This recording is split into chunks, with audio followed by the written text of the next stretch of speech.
A Fraternidade Espírita Chico Xavier apresenta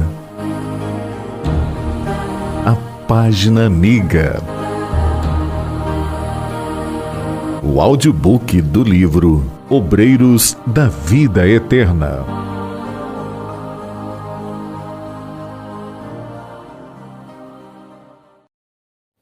Segunda parte, capítulo 6, Dentro da Noite. Multiplicavam-se as lamentações dos prisioneiros invisíveis da substância viscosa. Libertai-nos, libertai-nos, socorro, socorro. Cortavam-me a sensibilidade aquelas imprecações pungentes e dolorosas, mas ninguém parou.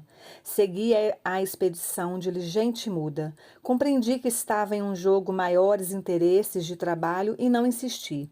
Minha posição era de subalterno chamado a cooperar. Mais alguns minutos e havíamos varado a região dos charcos, penetrando o terreno de configuração diferente. Aliviou-se-me, de algum modo, o coração condoído. Entretanto, agora vultos negros de entidades humanas esgueiravam-se juntos de nós. Aproximavam-se com a visível disposição de atacar, recuando, porém, inesperadamente. Supus por minha vez que o movimento de recuo ocorria logo que eles observavam a extensão do nosso grupo, 25 pessoas. Temiam-nos a expressão numérica e fugiam pressurosos. Prosseguindo a marcha, penetramos escarpada região e, atendendo ao sinal da irmã Zenóbia, os 20 auxiliares que nos seguiam postaram-se em determinado ponto, com a recomendação de aguardarem nossa volta. A diretora da casa transitória, então, conduziu-nos os 4 caminho adentro, acentuando que encetaríamos isoladamente a primeira parte do programa de serviço. Em semelhante paragem, a atmosfera rarefazia de maneira sensível. A lua pareceu-nos menos rubra, a relva mais doce, o ar mais tranquilo. Estamos em reduzido oásis de paz, em meio a extenso deserto de sofrimentos, esclareceu Zenóbia, quebrando logo o longo silêncio. Agora podemos falar e atender aos objetivos de nossa vinda.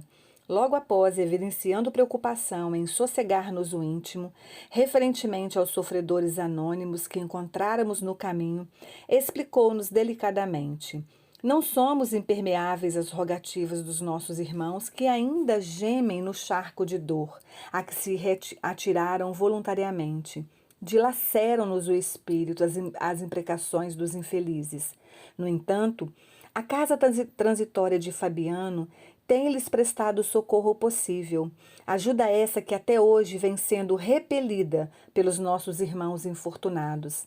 Debalde, libertamo-los periodicamente dos monstros que escravizam, organizando-lhes refúgio salutar. Fogem de nossa influenciação retificadora e tornam espontaneamente ao charco. É imprescindível que o sofrimento lhes solidifique a vontade para as abençoadas lutas do porvir. Estabelecida a ressalva que percebi, especialmente formulada de modo indireto para mim, Zenóbia continuou bastante emocionada. Compete-me agora alguns esclarecimentos. Nesse instante, deve esperar-nos na orla do abismo o irmão a que aludi, devotado amigo para mim, noutro tempo, e pelo qual devo trabalhar na atualidade, por meio de todos os recursos legítimos ao meu alcance. Infelizmente, o pobrezinho mantém-se em padrão vibratório dos mais inferiores. Creio precisas estas explicações preliminares, facilitando-lhes a obsequiosa colaboração desta noite. Muitas vezes, a surpresa dolorosa compele-nos a solução de continuidade no serviço a fazer. Daí minha preocupação justa em prestar-lhes os informes devidos. Trata-se do padre Domênico, entidade a quem muito devo. Foi ele, clérigo, menos feliz, incapaz de manter-se fiel ao Senhor até o fim dos seus dias. Iniciou-se nas lutas humanas, tocado de sublimes esperanças na primeira mocidade. Entretanto, porque os desígnios do Pai eram diversos dos caprichos que alimentava no coração de homem apaixonado e voluntarioso, em breve caía em despenhadeiros que lhe valem os amargurosos padecimentos depois do túmulo. Aproveitou-se das casas consagradas à fé viva para concretizar propósitos menos dignos, conspurcando a paz de corações sensíveis e amorosos. Recebeu, todavia, as advertências e avisos salutares, tendentes a modificar-lhe a conduta criminosa e desvairada. Todavia, internou-se fundamente no lamaçal, escuro dos erros voluntários, desprezando toda a espécie de assistência salvadora. Colaborei durante anos consecutivos nos serviços de orientação que lhes eram ministrados, mas pela expressão imensa de fragilidade humana que ainda conservava em minha alma, abandonei-o, também à própria sorte, absorvida por sentimentos de horror. Minha deliberação estabeleceu comprida pausa de tempo em nossas relações diretas. Mais de 40 anos rolaram entre nós. De tempos a esta parte, porém, seus sofrimentos acentuaram-se de maneira terrível, obrigando-me a mobilizar minhas humildes possibilidades em seu favor. Desencarnado deste mundo, voltou da crosta em angustiosas circunstâncias, organizou desastres morais de reparação muito difícil e ainda permanece insensível às nossas exortações de amor e paz, conservando-se em posição psíquica negativa. Precipitou-se em temível aridez do coração, envolvendo-se em forças que o aniquilam e entorpecem cada vez mais. Para que males maiores não lhe ocorram, fui a meu pedido autorizada a incluí-lo entre os tutelados externos de nossa instituição. Consegui desse modo que alguns de nossos cooperadores lhe atenuassem o movimento fácil, sem que pudesse ele dar conta de nossas operações fluídico-magnéticas nesse sentido. Tem sofrido muito, no entanto, apesar da prostração, ainda não modificou a mente, mantendo-se em pesadas trevas interiores e subtraindo-se sistematicamente a qualquer esforço de autoexame, que lhe facilitaria sem dúvida algum repouso espiritual. Além desse alívio, que lhe é sumamente indispensável, o padre Domênico necessita regressar às experiências construtivas na crosta planetária, recapitulando o pretérito em serviço expiatório. Entretanto, a situação mental em que demora cria-lhe empecilhos de vulto, dificultando-nos a ação intercessora. Urge, porém, que regresse à reencarnação.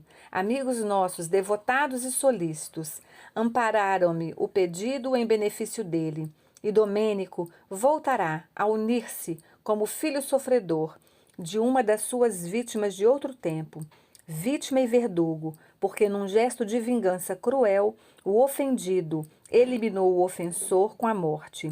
Para reintegrar-se nas correntes carnais perniciosas e purificadoras, deve o inconformado adquirir pelo menos a virtude da resignação, de modo a não aniquilar o organismo daquela que, desempenhando sublime tarefa de mãe, lhe conferirá carinhosamente a nova personalidade. Para a obtenção desse resultado, é imprescindível que melhore interiormente. Se conseguirmos que um raio de luz lhe penetre o íntimo, se possibilitarmos a eclosão de algumas lágrimas que lhe desabafem o coração, dilatando-lhe o entendimento, experimentará novas percepções visuais e provavelmente conseguirá enxergar aquela que lhe foi desvelada genitora na derradeira romagem dos círculos carnais.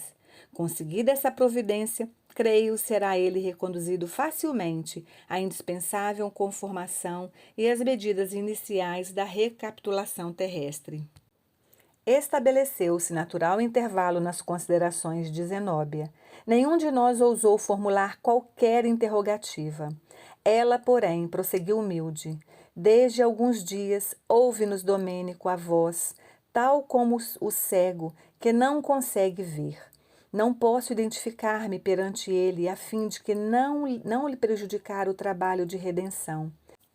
Mas espero que nessa noite muito possamos fazer em seu favor, com os valores da prece, aguardando ainda que os informes detalhados e instrutivos a serem prestados pela clarividência de Luciana lhe possam elevar o tônus vibratório e, ocorrendo isso, como espero em nosso Senhor, chamarei mentalmente a nossa irmã Ernestina, que lhe foi mãe dedicada e compassiva, com o fim de o recolher e conduzir a crosta para providências cabíveis. Estou convencida de que, podendo ver a genitora, Domênico se transformará em breves dias, preparando-se para a reencarnação próxima com o valor desejado. Indicando determinado ponto da paisagem, informou: em vista dos serviços a realizar, recomendei que 2 auxiliares o trouxessem ao local adequado, onde possamos orar livremente e auxiliá-los com as nossas palavras, sem interferências estranhas. Em seguida, rogou comovidamente: e agora que iniciaremos o trabalho de tanta significação para minha alma, insisto para que me perdoem o caráter pessoal da tarefa. É a oportunidade de nos reunirmos, 5 irmãos tão bem sintonizados.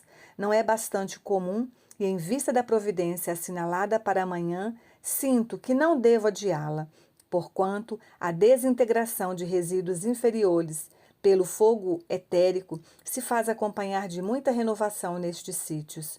Poderíamos, desse modo, Ernestina, Domênico e eu, perder sagrado ensejo de repetição problemática.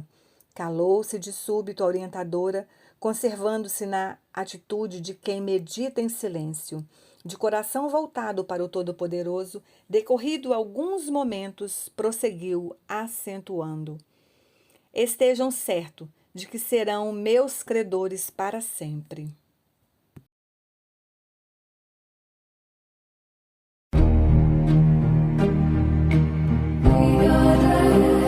Audiobook do livro Obreiros da Vida Eterna. Narrativa: Cristina Albuquerque.